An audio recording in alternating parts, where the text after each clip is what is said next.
Welcome to Keep the Hotel Empty. Today we have kept the hotel empty for dear friend, pillar of the show, Mr. Tony Barrett from Barrett Realty, and he has brought along Miss Debi Reynolds. She is going to be the successor of his position as the president of RASM.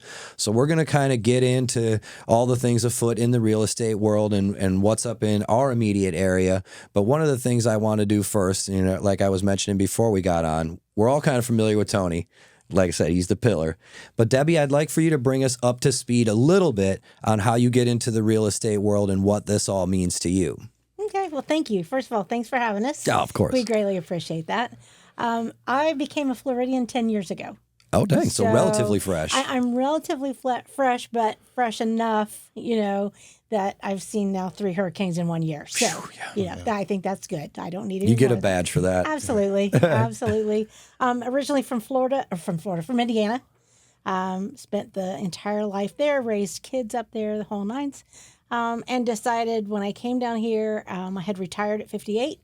Love it. I take it back, retired at 48. How's that for a deal? Love it. Retired 2 times. At 48 and was able to spend a couple years just trying to figure out what I wanted to do. Nice. And it was just one of those natural things for me getting into real estate. So started that in, 2016, and here we are today. And the impetus for that was you just can't do nothing?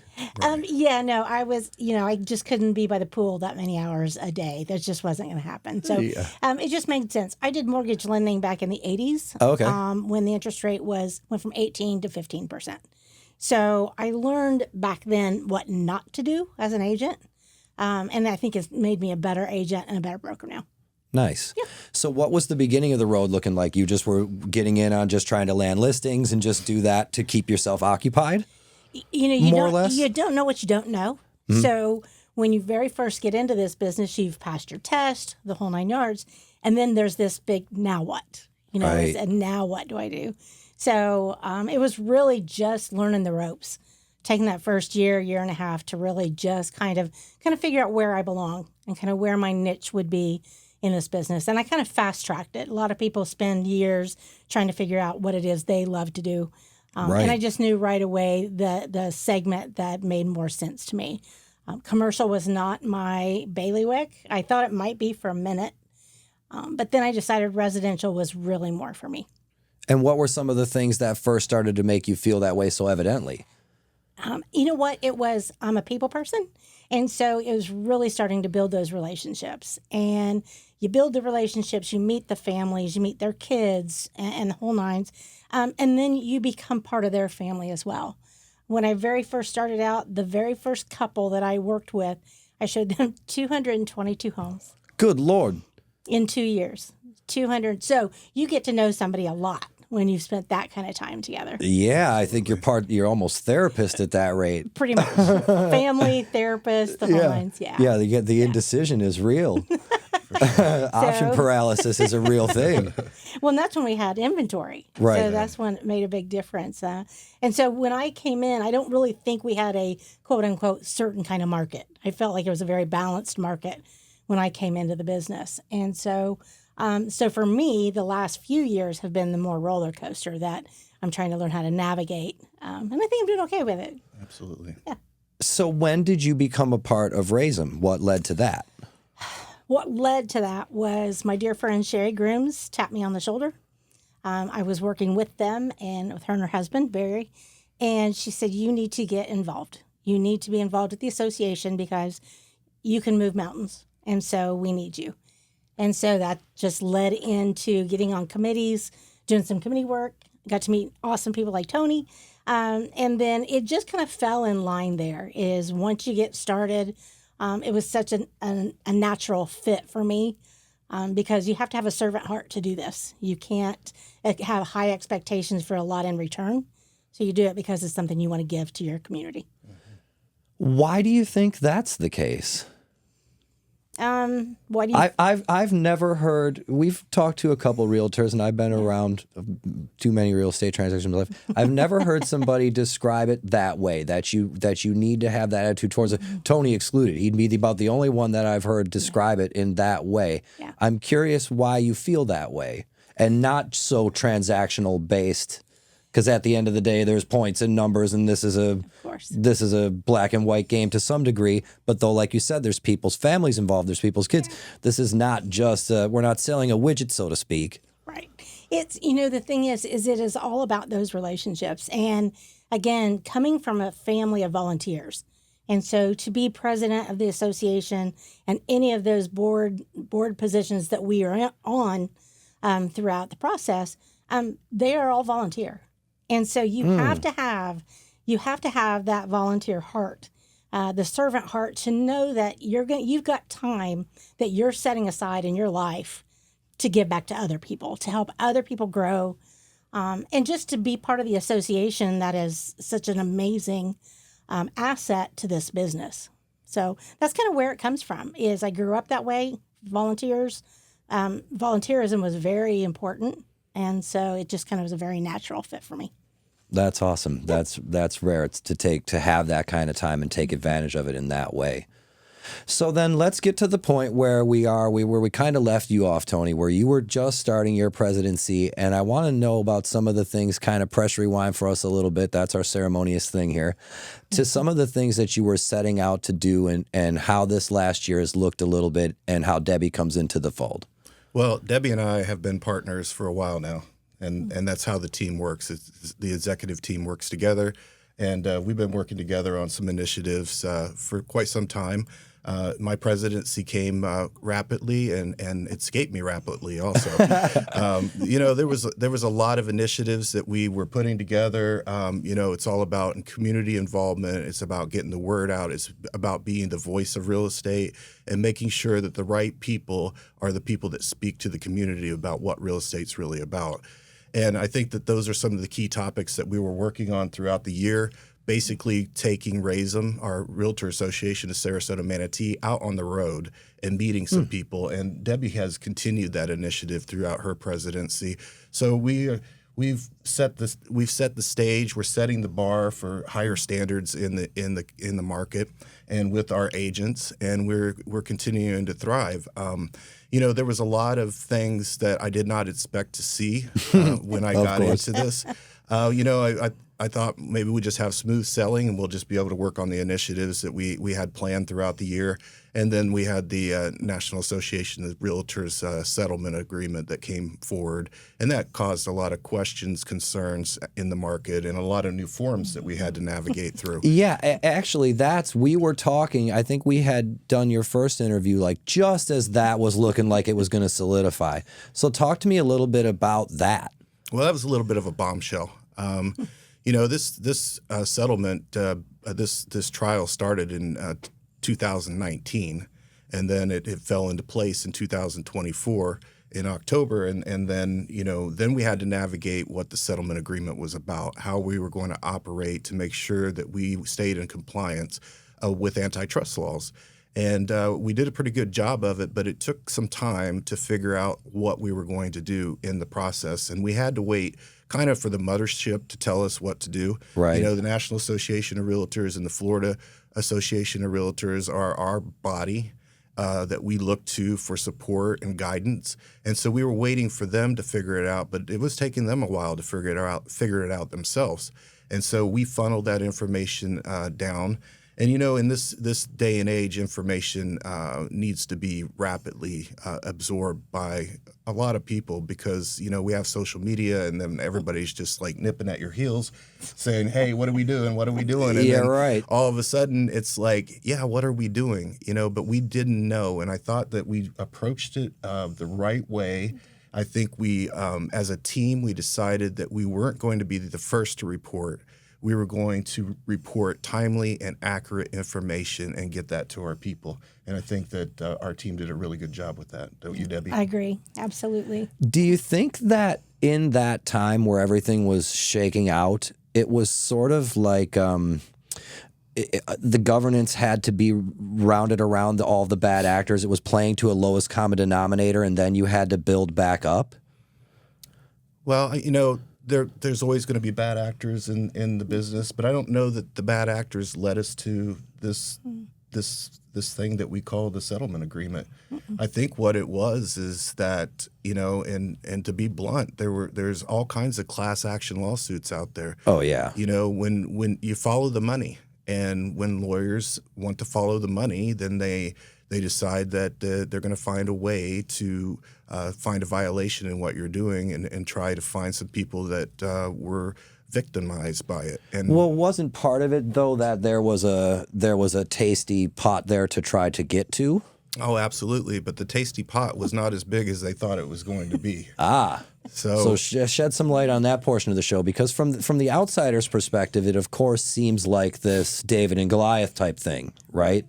Where it's like, oh, all these homeowners have been, and sellers to some degree, had been taken advantage of and unscrupulously involved in agreements they didn't understand and X, Y, and Z. So we needed to try to shave this off again.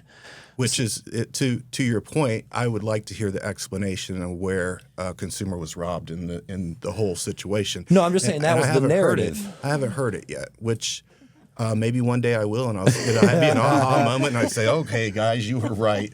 You were wronged, and we're sorry. But it was a money-sniffing ordeal. It was, and unfortunately, the people that benefited from the whole settlement agreement were the attorneys, and not the consumers. The consumers got $30 to $50 a piece, if that. And then there was millions of dollars involved in this, millions of dollars in litigation, millions of dollars in penalties, and changing the way we do business. And actually, there's good in everything. I see that now there's a little bit more transparency in what we do, but I don't see how keeping compensation out of the MLS is that important, because it really doesn't do a whole lot for the consumer. You're right. And that was the ultimate guise. Yes. Yeah. So what were some of the big things initially when they started to settle out? How did you handle that pivoting and, like you were saying, disseminating that information in an accurate way so people could respond in an appropriate way? Right. Well, as a team, Debbie, we got together. We had multiple meetings. We were watching the progress of everything that was going on, and then we sat down as an executive team. There's more people to our executive team. Oh, of course. And so we sat down as an executive team, and we are like-minded people, and we said that we wanted to do things the right way, and we actually had press releases, and we did a video together, didn't we? We did. The key was we didn't have a knee-jerk reaction. We truly thought it through, spent a lot of time on what's the best way for our members to be educated in the right direction, and taken down the right path versus the chaotic path that I think a lot of people were anticipating that we would have. And at the end of the day, it was not the chaos that everybody thought it would be. It was kind of vanilla, wasn't it? It really, and people wanted more than that, didn't they? Yeah, it was kind of anticlimactic in that respect, because it was just a matter of changing the way you do business, just to shift, to pivot. We do that all the time anyway. Yeah. And so it was really just another, a small speed bump that we made through. And I think we're all doing just fine, regardless of what they thought it would do to all of us. Mm-hmm. Do you see that consumer or market sentiment was maybe the biggest change in it then? Or what do you see as the overarching biggest change? Because like Tony was saying, that was supposed to be, a big deal. And I'm curious as to what more transparency it's led to, or in your case, what more transparency you've been able to develop through this. But what was the big get there other than getting some lawyers paid? Now we're removed from that. What was the big get? Thank you for sticking with us. We hope you're enjoying the episode. We'd like to take this time to talk to our sponsor for this week, Tony Barrett from Barrett Realty. Thank you, brother. I really appreciate you having us on the show. Barrett Realty has been in business for 20 years, and we are a boutique real estate company, and I look forward to servicing our community with people that want to buy and sell property. I think it's very important that we're out there advocating for personal property rights, and we want to be the people that you select when it comes to buying and selling homes. So please, if you're interested in buying or selling homes in Manatee, Sarasota, or surrounding counties, reach out to us at Barrett Realty at 941-745-9999 or brmovesyou.com. Again, we'd like to send a big thanks out to Tony Barrett, Barrett Realty, for sponsoring this episode and being an awesome part of this community. Please enjoy the rest. To me, it was to protect. I think at first it was all about the consumer, but at the end of the day, too, some of the things that were passed is to protect us and our industry as well. So at the end of the day, those that thought they were going to attack us actually did us a favor. They made us truly look at our business models and how we interact and what we disclose.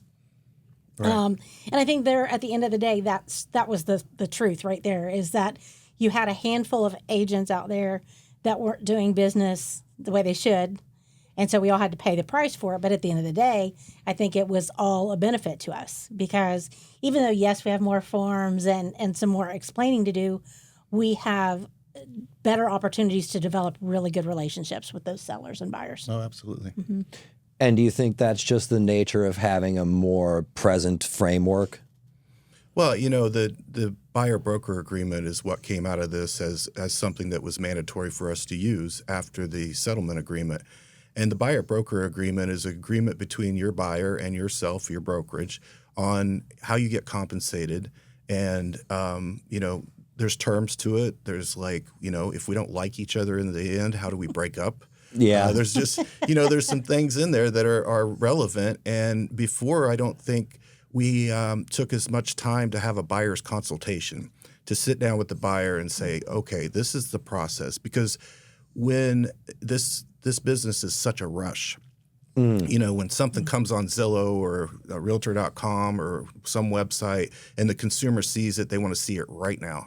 Right. And 2 years ago, that was a huge deal, because the right now was like closing right after that. We didn't have a lot of time to marinate properties on the market, but now we're more in a stable market where we have equal inventory. And so we have an opportunity to sit down with our buyers and say, hey, listen, this is the process. This is how many days that houses usually take to stay on the market. This is the closing procedures. This is how much I'm going to make in the transaction. Before, it was an agreement, which it still is. It's an agreement between the seller and the selling agent most times, and then sometimes it's an agreement between the buyer and the agent on how they're going to get compensated. But nothing really has changed that significantly in our market as we've seen here in Florida. And so I think that it's a good opportunity, like Debbie said, to reset and show our value. I think that's the key, showing the value. We've got value proposition. We don't just open doors and collect a paycheck. I think that it didn't. It's now giving us more of an opportunity to say, this is what I do for my paycheck. And that list goes on and on and on. So it's not just opening up a door and showing up at a closing, getting a check, and then playing golf the rest of the time. Yeah, right. Like so many people think we do. Well, that doesn't sound like a bad game. No, absolutely not. Wouldn't that be nice? Yeah. Okay, so rewind me back now to where we're starting to disseminate this information. Not all that much is changing, but you mentioned something about the Florida market. And I want to mission drift, that's my word for it, just a tiny bit. I was recently at breakfast and I volunteered to be sat with some strangers so we could all be sat, and I don't mind talking to people. Here we are. And one of the gentlemen was from New York, and we were just talking about developing things around here, and I was talking to him about a building that's being built by me, and all of the units are sold. And he said, well, are they sold or are they just down payments on it? And I said, well, I'm not really too sure.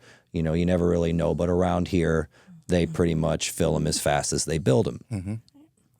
And he said to me, basically in kind of, you don't know what you're talking about manner, which maybe I don't, and that's why I'm asking you, that the narrative has changed for Florida.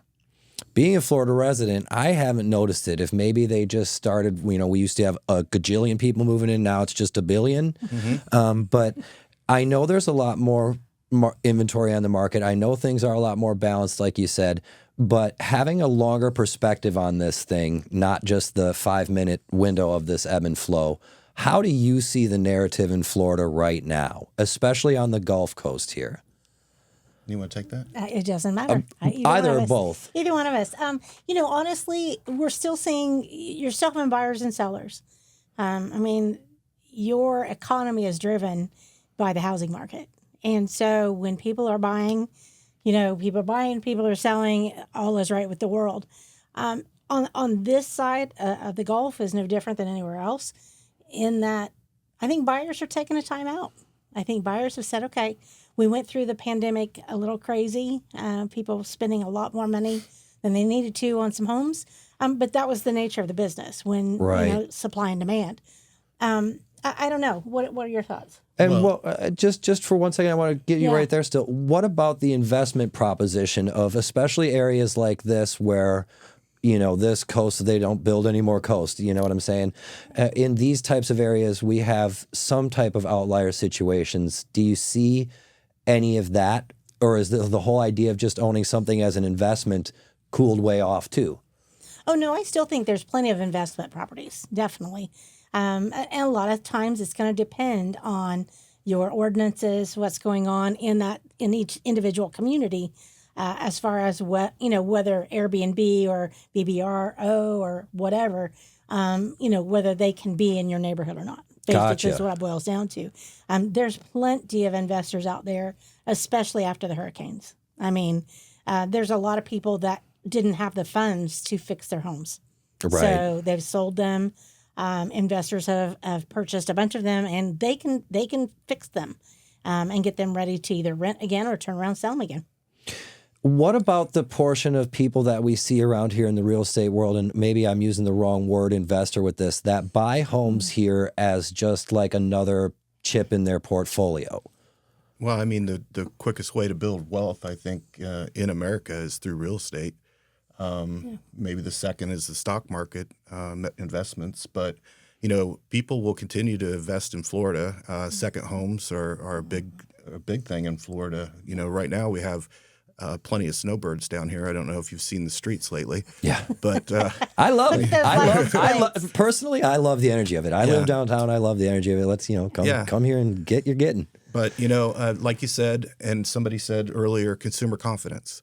And so we've had a multitude of things that have happened recently with interest rates increasing significantly, with the median home price increasing significantly, which is causing a lot of people a problem with affordable housing, and also insurance. And so legislation is making some changes to bring more insurers into the state of Florida. I believe we were just at the Great American Realtor Days in Tallahassee, and they said 11 new insurers were coming into the market, which will create competition. And they've already promised to lower rates as much as 8 to 10%.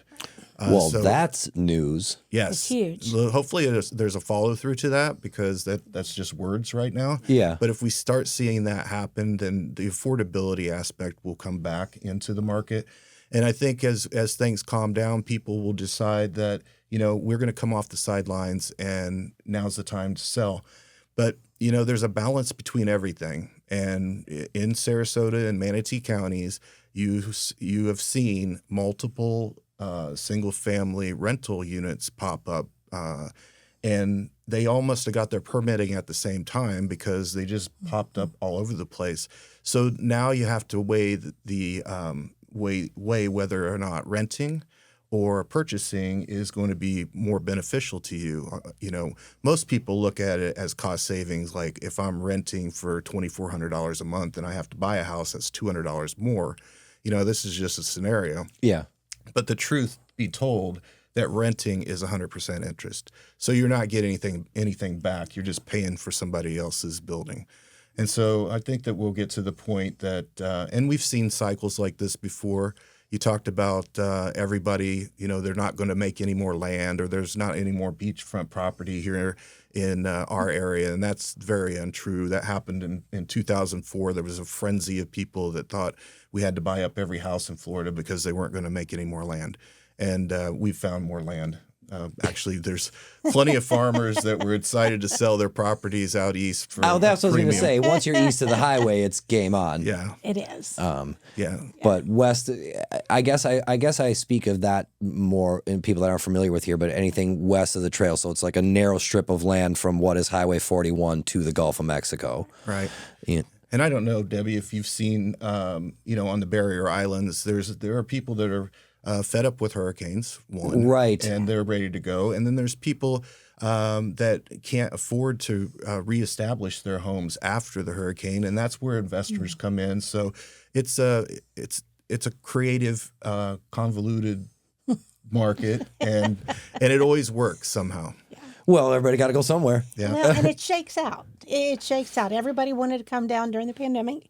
And now people are like, okay, I love Florida, but I hate hurricanes. Right. And that too shall pass, because just like these hurricanes come and go, you can never get rid of our sunshine. Yeah. And the sunshine, the beaches, the awesome weather is something you just can't buy. Well, and a lot of the modern structures, I mean, we had 135-mile-an-hour winds come straight across our shore, and some of these places looked like nothing happened at all. And downtown here, we had power the next day. So as the hurricanes evolve, so are we. I don't know if that's a good thing or a bad thing, but, when I sold my house, moving out of my home, and now being in a larger apartment building, my attitude towards hurricanes is whatever. Yeah. It's not going to blow my windows out. Right. But you touch on a very good subject that I do remember very closely at being a homeowner, and that was my homeowner's insurance. Mm-hmm. In the uninformed world, it seemed more like any private insurance was just going to have to run for the hills. Everybody was gone. It was going to have to be a state-funded, federal-backed thing because the math just doesn't work. Mm-hmm. So talk to me a little bit about what the horizon is and how you're propositioning your people now. Discuss what homeowners insurance is going to be like going forward here, or what the possibilities are, because that's a big kink in the slinky that is somewhat exacerbated in the Florida market compared to most of the rest of our country. Well, the way I look at that is you either have tornadoes, you have hurricanes, you have ice storms, you have flooding, you have, the things they had in North Carolina, the wildfires out west. Right. There is Mother Nature's Mother Nature. And so with that, you whether it's here or someplace else, there's going to be some type of a battle with insurance, whether it's here or somewhere else. Like Tony said, we've got, I think, 11 new carriers coming in. That's amazing. Huge. Yeah, I mean, we were down to like huge. -1, weren't we? We kind of were. Yeah. We were all kind of dependent on Citizens Insurance, Right. which is the state-run insurance. Yeah. And insurance, Citizens was never meant to be the end-all at all. No, And it was a it's had to be. stopgap when the insurance company started to go pear-shaped the first time. Right, absolutely. And so now, and one of the things, like Tony said, when we just went up to Tallahassee, some of these bills that have already been passed and they're in place, they take some time. They take a little bit of time. And so while we're not going to see, it's not like a piece of legislation that starts October 1st that you can physically see a change. This is going to take a little bit of time. And just like Senator Boyd had said to us, he said that, as long as we leave what they've put in place alone and let it evolve and those prices come down, we'll be okay. If we start getting back into that legislation and picking it apart and trying to reinvent it, then we're gonna take another 10 steps back. So it's all about being patient with that, and it will happen. It's going to happen where those rates are going to come down. They're going to have to for the affordability standpoint. I was just going to say, you think they're going to have to, for just sheer competition in market will cause it? Mm-hmm. Oh, It absolutely. will. Absolutely, yeah. Yeah. And how will that... I guess it's for them to figure out, but I'm slightly curious. How is anyone going to make money doing that if all of these old Florida properties are getting wiped out systematically every hurricane season? Eric, they have money, sir.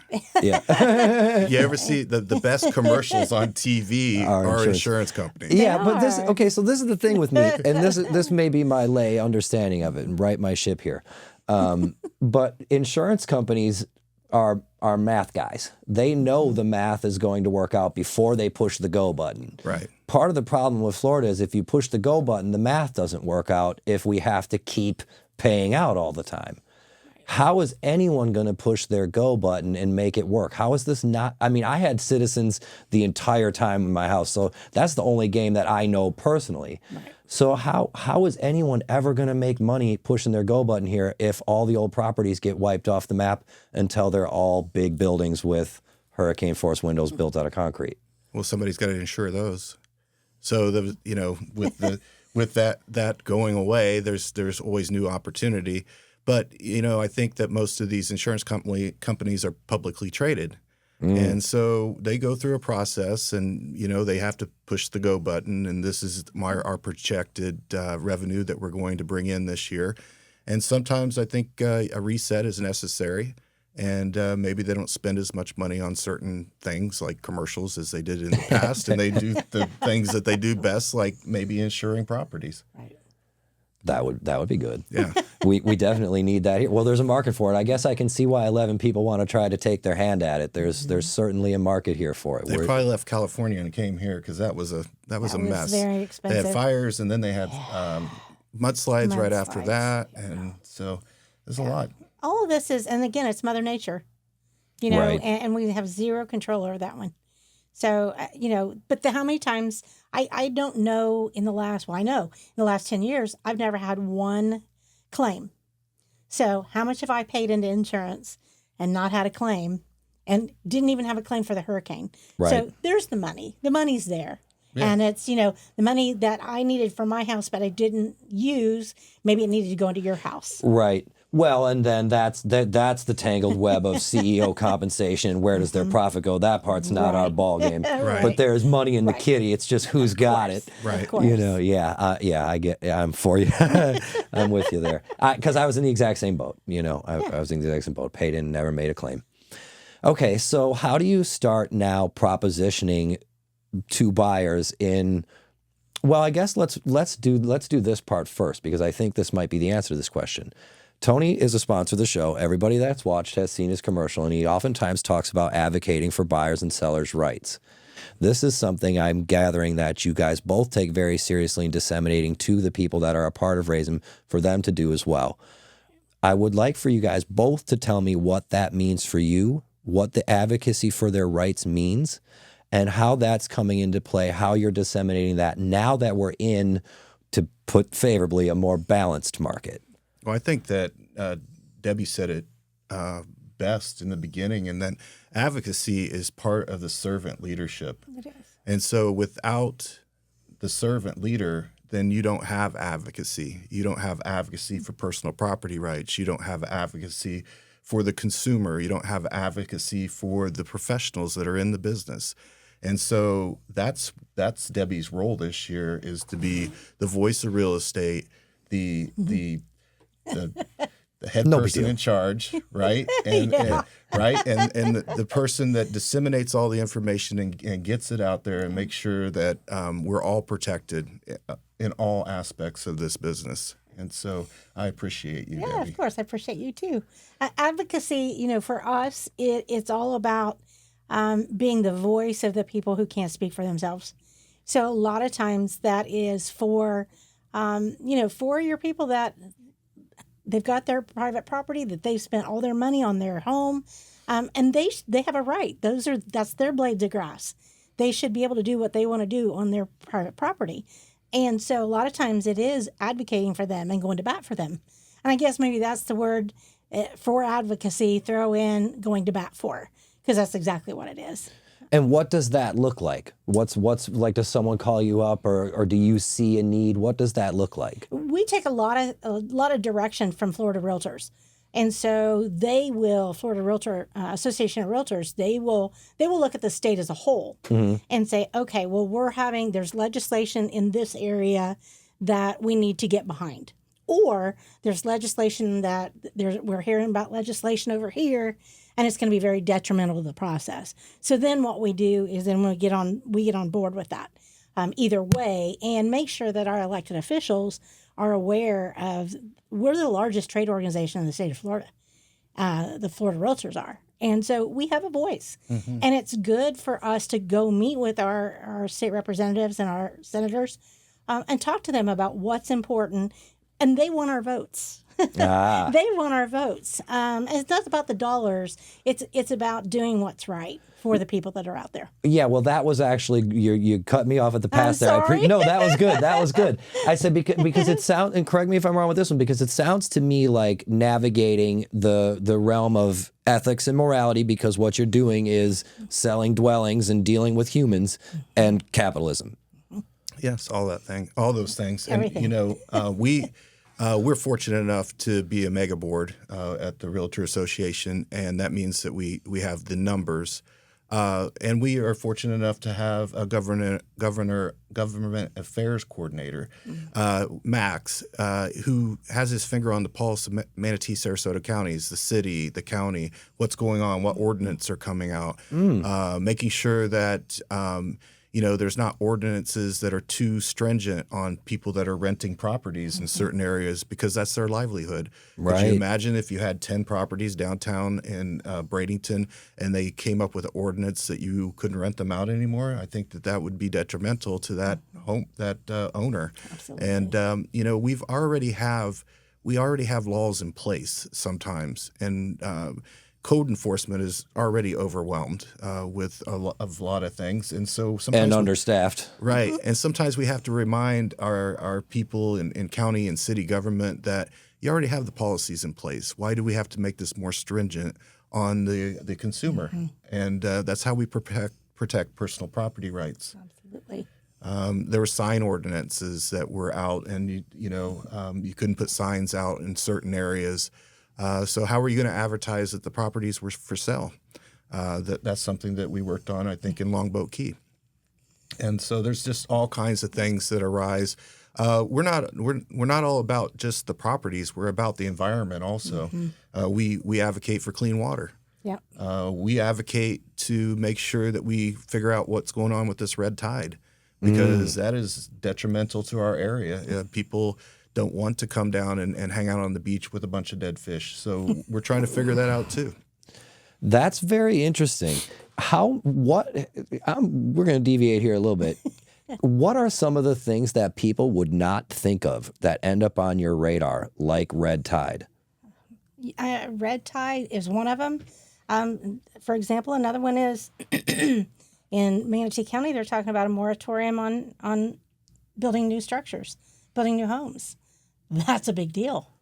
How can you do that? It's a big deal to us. Well, it's whether you can or whether you can't. I'm not saying it's passed, because it hasn't. Yeah, no. But that's the conversation What's that's being the had. thought process behind that? Part of it is people are worried about our wetlands, and I am too, to a degree. But then there's certain things that we have to have homes for these people to go to. Right. We had so many people move here. We've got more people than we have dwellings. And Right. so at the end of the day, if you get a group of people together that says, well, we're going to stop all building, well, what does that do to our economy? What does that do to everything in our communities? Right. So it's really important that we, that's just one of the things. There's so many things that go into the infrastructure of building a neighborhood. Flooding, all these kinds of different things that take place. We have to be aware of all of the possibilities. Right. And I think that it's a balance. It's about the infrastructure. It's about, there's a projected development in East Manatee County of thousands of homes, but the traffic patterns are already backed up. Plus, when we had Hurricane Debi, so when we had Hurricane Debi, they had to release the dam. Right. And they blamed, progress and building on that, and that there was nowhere for the waters to move except into certain neighborhoods that had never been flooded before. And we see that in Sarasota County as well. Right. And, I don't know. I'm not an expert in that field, so I don't know for sure that was the thing that happened. But, the people that are making the decisions, I think that we have some really good politicians, county and city government in both Manatee and Sarasota County. And collaboratively, they are looking at the big picture, because we have to balance growth with traffic patterns and infrastructure.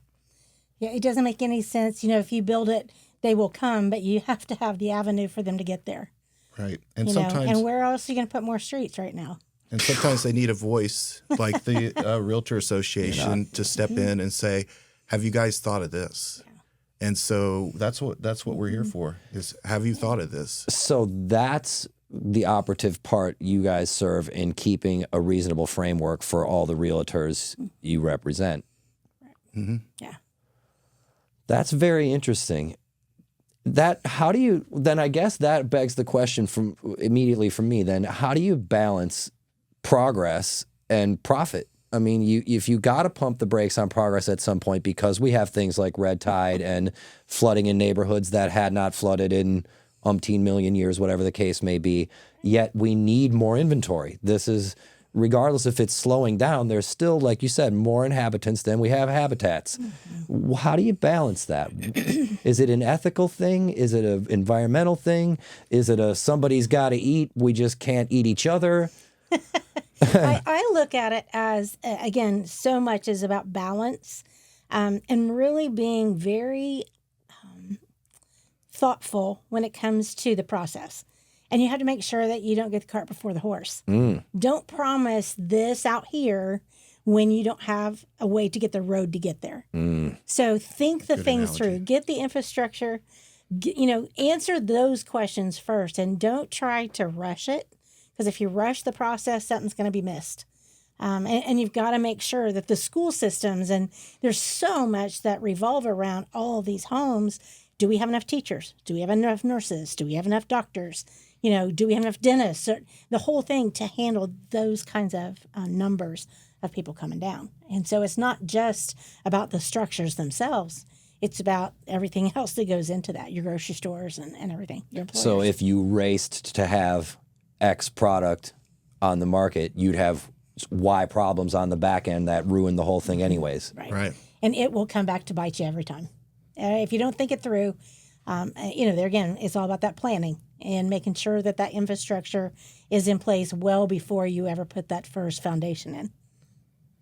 Agreed. Yeah. Very interesting. Okay, so then what does it look like when you have something that you see as being detrimental? How do you fight for your cause? I mean, is it just a matter of writing letters, showing up at these meetings, going to Tallahassee, doing anything you can just to be heard and hoping for the best? I think one of the beautiful things about being in the position that Debbie and I are in leadership at the association, is that we know that there are pathways to getting the things done.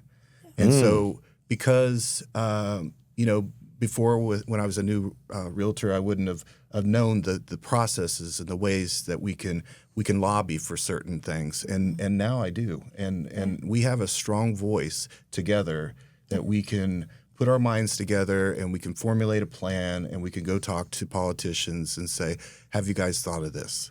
And maybe this might be a better alternative. And so I think that we're doing a really good job of that locally and at Florida Realtors, and maybe even nationally.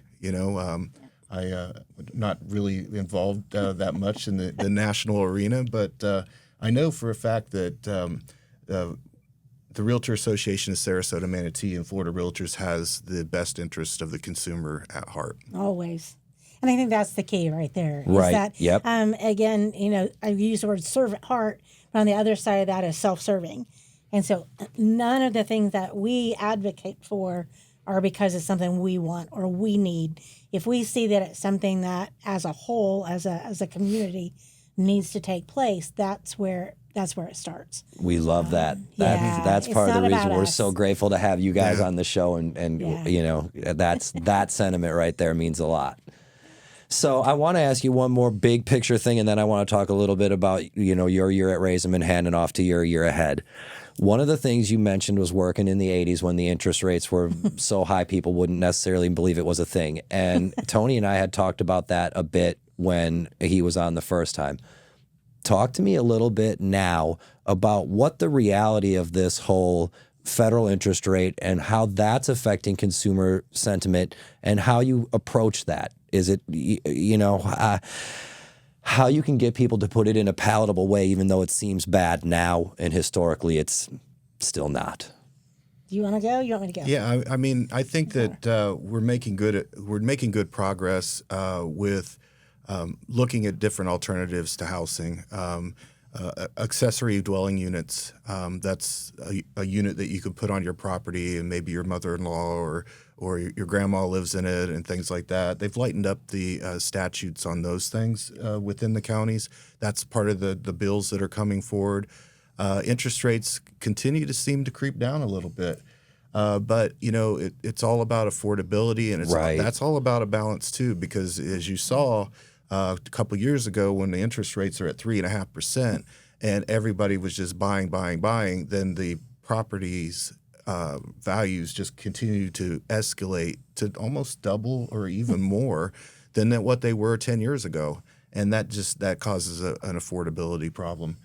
So, Well, and the other part of that too is if interest rates stay where they are and insurance stays where it is, and your taxes stay where they are, you can kind of, you can see how you can afford that house. Mm-hmm. Right. But if all of a sudden your interest rates are this, and then your property taxes skyrocket and your insurance skyrockets, then all of a sudden you can't afford the house that you wanted. It wouldn't matter what your interest rate is if those two things are out of whack. And once we get it all again in balance, where that interest rate, a 6% interest rate, isn't the end of the world. No. It is not the end of the world. And we've heard many of our friends that are in the lending industry say, you marry the house and you date the rate. Yeah, exactly. That kind of thing. And that interest rate, you can always refinance. And I think that's something too. How much of that do you put on the table leading up? Because refinancing now, I mean, you can literally do it online without hardly ever even having to talk to a human.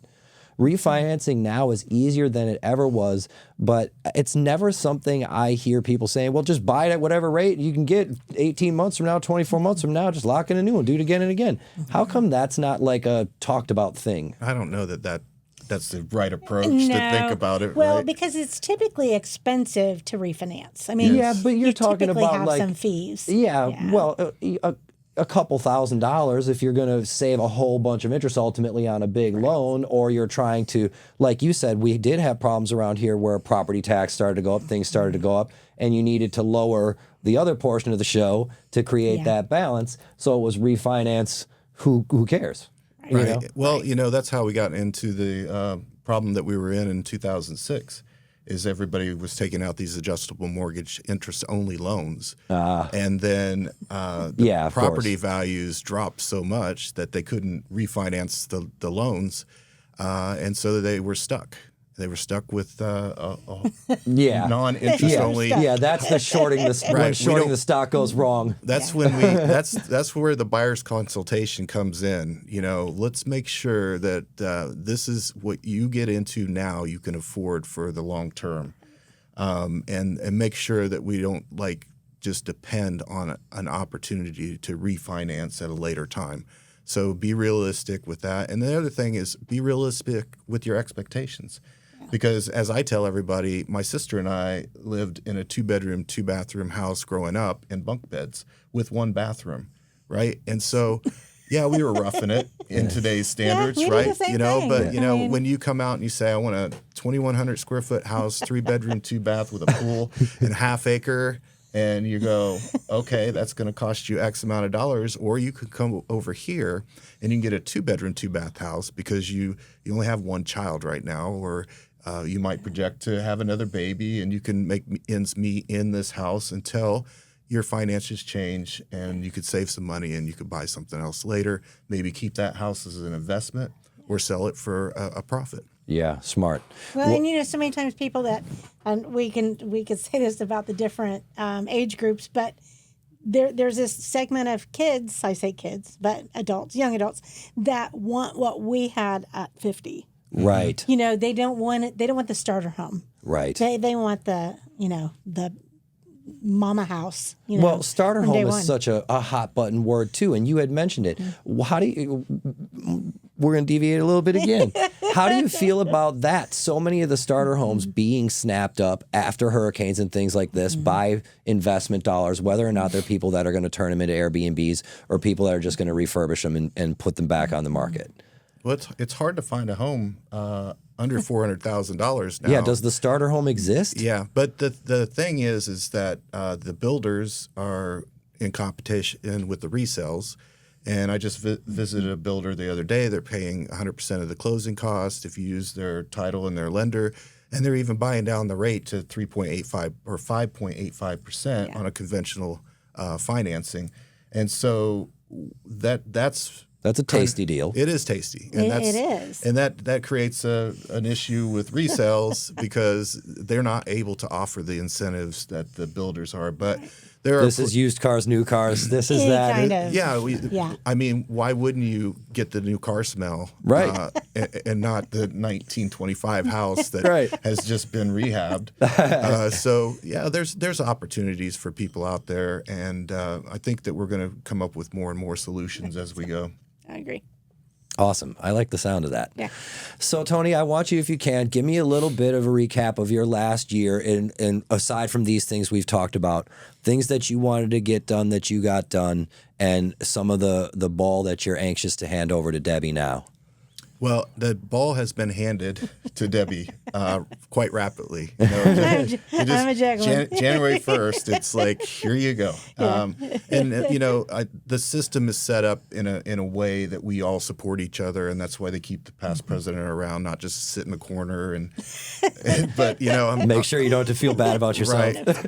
So what the good thing is that during the presidency, we determined that we were going to, rewrite the ship in a sense because COVID took us away from interacting with people, and we kind of like put things on autopilot. But we realized that our major focus needed to be members first, and I think that we all embraced that during that year, and we changed some policies and made some things more agreeable to the time that we were in. And, we started, this is all about us giving back to our members. Right. And so we wanted to give back to our members a good product for what they're paying for because they pay dues to the association. Right. And so I think that we did that. I think with all the hurdles that we had to overcome, I think that we did that. And I think that Debi just picked up the ball that I dropped, and she started running with it. And right now you're 1 quarter into this thing. I'm 1 quarter into this thing. Well, one of the things is there's nobody else I would have wanted during a kind of a tumultuous year that we had than Tony, because he was so calm, he was so collected, and very, he set the tone. He made sure that we didn't panic. Thank goodness, he didn't panic, and so neither did we, as an association. And we kind of just followed that lead. And, he led us in a great place. And starting January 1st, we hit the ground running. And he hit on it just a little bit of giving more back to our members and our brokerages out there. That's kind of where we're going. Do you see that being the Cotter bin of all boats rise with the tide? If you give back, everything builds up. Mm-hmm. Right. And absolutely. I think that the message that has been put out by our team has been very well received. There's a lot of brokerages out there that have felt that they were in the dark, and we're coming to them. They're not going to come to us. They're kind of like doing their own work and everything, and they don't realize what we have to offer. And sometimes we have to go out there and tap them on the shoulder and say, hey, guys, think of all these things that we have available to you, like the legal hotline. You can call the legal hotline, I think, 6 days a week now. So. And if you have a question about your deal or something that's going on, that you could talk to the legal hotline. They will give you advice on how to handle that. We have tech support that people don't know about. We have a whole lot of industries that give back to the realtor community, through car rentals and hotel stays and things like that. And plus all the educational opportunities that are available at the Realtor Association that a lot of people don't understand. Nice. It's always been that we've always asked them to come to us. So we're taking RASM on the road. And a lot of it's building bridges, making sure that they understand, look, we're here for you. Let's talk. Let's have a conversation like this. You tell us what you need for your brokerage. What is it? And we probably already have what they need. That's the thing. But it is to start to build those relationships even deeper than what we've had before, to let those brokers know out there that, listen, we're here for you. We're a team, and this is what we do. And so now we're going to come to you, and we want to hear you out. And so then hopefully we'll start some of this where then we'll have events and things that they'll want to come to. So it's almost a matter of reintroducing personalization. Mm-hmm. Right. It is. And we're also looking for future leaders. Mm-hmm. I mean, because, our term's a year, and then we need future leaders to come up and go through committees and start to work on their leadership qualities and start to learn how that they can carry the association forward. Do you find that having the term for only a year is a beneficial thing for your organization in that regard? You want me to answer? You go right ahead. Well, because that is relatively unique, is it not? It is unique, but it's the model, and I think the model works because at the end of my presidency, I was kind of exhausted. Yeah. It can be. Come on, it's only 9,000 realtors in Florida. The most personal, professional growth I ever had in my life was 2024. It was a beautiful opportunity for me to reevaluate who I was and for me to grow as an individual and as a professional. And I think that was a great thing. I wish, if I had to do a second term, I definitely would be better prepared. Had to? Got to. Would you like to put this? If I got the privilege of doing a second term, I would definitely be better prepared for it. But I think that we continue to prepare each other as we come forward. And hindsight's 20/20, and you could have just looked back and said, I would have probably done this a little bit different. But then, really, would I have? Because I think it all worked out in the end. Amen. For me, it's you don't just have a year. You truly have. It's like a 4-year process or more process. You start in a position and then you move your way up, and you become more comfortable in your own skin as you go. You understand a little bit more about the entire process with the association, how it affects members more all of the time, and so we grew together. It was me and the boys. Yeah, that's what it was. It was me and the boys. Love it. But it was nice because we all have each other's backs. We all look out for each other as well, and make sure that. And if he would see that I'm getting off base, he would definitely call me and say, "Okay, reel her in, Deb." Nice. No, she would do the same for me I would too. do the same. Absolutely. Yeah. Nothing can't beat a trusting working relationship. Yeah, it's about family, and I think that we are a family. Well, we're good old Midwesterns too. That's true. That doesn't hurt. Yeah. I was born and raised in Wisconsin. There you go. Okay, we got Indiana and Illinois. There you go. See, that's the trifecta right there. Yeah. Okay, well, let's get you guys out of here on something fun. This is sort of what I asked Tony the last time, but I'm gonna hone it down a little bit, and I would like both of you to answer it. If you could pull a magic lever to change one thing, or maybe a small set of things that unbeknownst to me, that could make it so this word affordable housing wasn't this anomalous thing no one's ever going to get, what would you do to help us get to a place where we could say we had affordable housing? That's a big question. It is. That is a really big question. But a very understandable one. Well, and the reason why I ask is because as an outsider, it seems like it's like we're waiting for the Easter Bunny and we all know he's not coming. Yeah. So is affordable housing, I guess this is the operative bit. Is affordable housing a real thing? And if so, what would be your magic lever, magic wand you would do to try to help us get there? Oh, my goodness.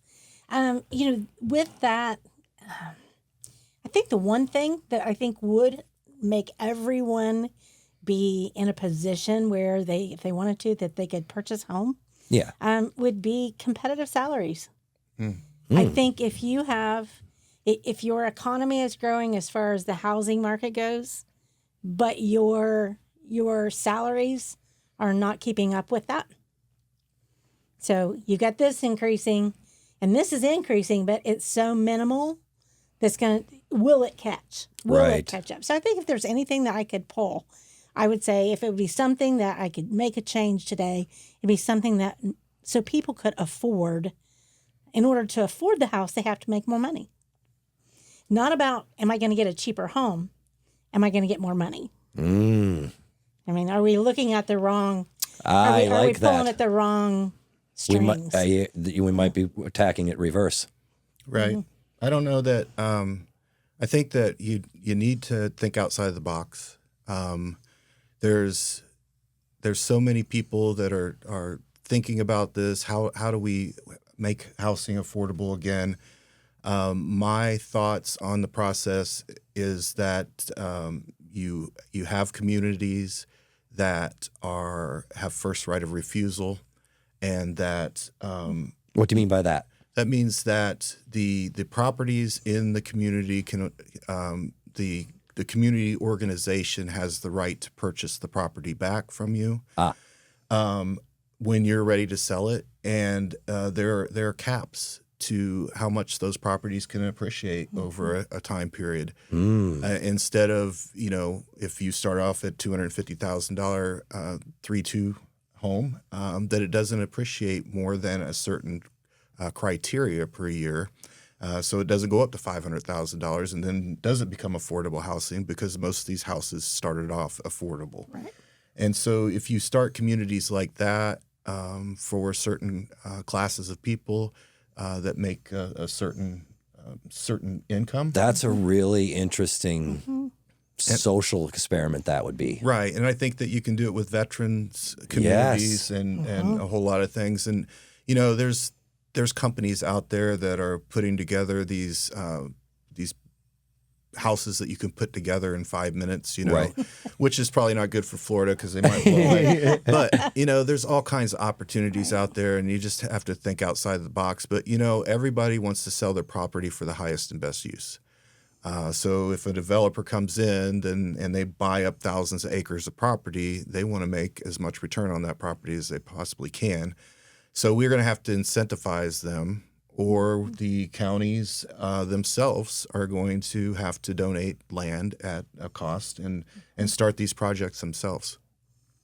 And force a sustainable ecosystem instead of an exponentially Ouroboros type one. Yeah, it's not true capitalism, but it's close. Yeah. Well, and the other part of that too is if some of these communities, if they would say, you can live in this community and you get some discounts by living in this community, to make it affordable and attainable.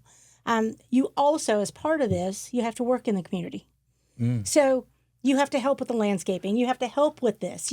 Maybe this community has its own little store, or it can be its own self-serving, I guess, community in that. Have some things for the people that live there to take pride in what they have. Right. And then when you do that, then it maintains its level of affordability. It's kind of like the Habitat for Humanity model. You have to put in so many man hours building houses to qualify for Habitat for Humanity. Right. And now they're actually building affordable housing in apartments here for the people that work downtown, because no one that works here can live here. Right. And then you have to put some pressure on the the big manufacturers in town, that like hospitals and things like that, to kind of think outside the box. How are we going to maintain the medical workers, the staff in our hospitals? And and some of the places have already stepped forward. I mean, I know there's an initiative in Disney to build houses for their people to live, give them an opportunity to have a nice environment to live in so that they don't struggle. Because we need those workers. We need our restaurant servers. Absolutely. We need our paramedics and firefighters. Yes, sir. We know that. Yeah. Well, and I know at one point in time at the airport, they were talking about that they were going to have a school at the airport, and I know it was like kindergarten, maybe to 8th grade. I don't know, may even go to 12. But the whole thought process is for the workers at the airport. That's where their kids could go to school. And a lot of that would be trades. so that you would have your mechanics and things like that. Right. That's, you've got those folks that they'd like to work and live relatively close to each other to make it worth their while. I was just going to say, this is almost kind of like a urban sprawl solution. Yeah, I It think is. we're playing Sim City right now. Yeah, Yeah. we kind of are. Well, I feel like we're reverse engineering the urban sprawl. It's like, wait a minute, okay, we got the gaps in between. What are we going to do? We'll just put the school at the airport. Yeah. No gap. Well, it used to be that bigger was better, or they thought it was with schools. Yeah. And I think now you're going to find that they're going to start building more schools in your local neighborhoods again. Yeah. Just because it's going to come back around that kids do better when they're closer to home. Yeah. They do better when they know the other kids in their class. And it just makes a lot more sense. Yep. Yeah. Bigger's not always better. Well, and just to bring it full circle, Tony's always been a huge part of the community. I obviously getting that from you too. We are a huge part of the community. I love hearing that because at the end of the day, having a solid community makes all of these little things we've talked about work better and fall into place more advantageously for more people. Absolutely. So, And thanks for what you do, my friend. yeah, man, it's a 100%. two-way street. Yeah. I can't thank you guys enough for coming down. I'm so grateful to hear from you always, Tony. You'll be back. I know that. And Debbie, you've always got a home. You're Kay the family Thank you now. so much. Awesome. Thank you so and much. I look forward to doing this next year with whomever is the next in line, and you swap spots, and we're going to do this exact same thing. And we're going to talk about how 11 insurance companies came here and brought homeowners insurance way the hell down. Let's do it. Let's do it. Awesome. Absolutely. Thank you, Thank Debbie. you so much. Thank you, Thank you. Thank you, my Thanks friend. for having us. Yeah.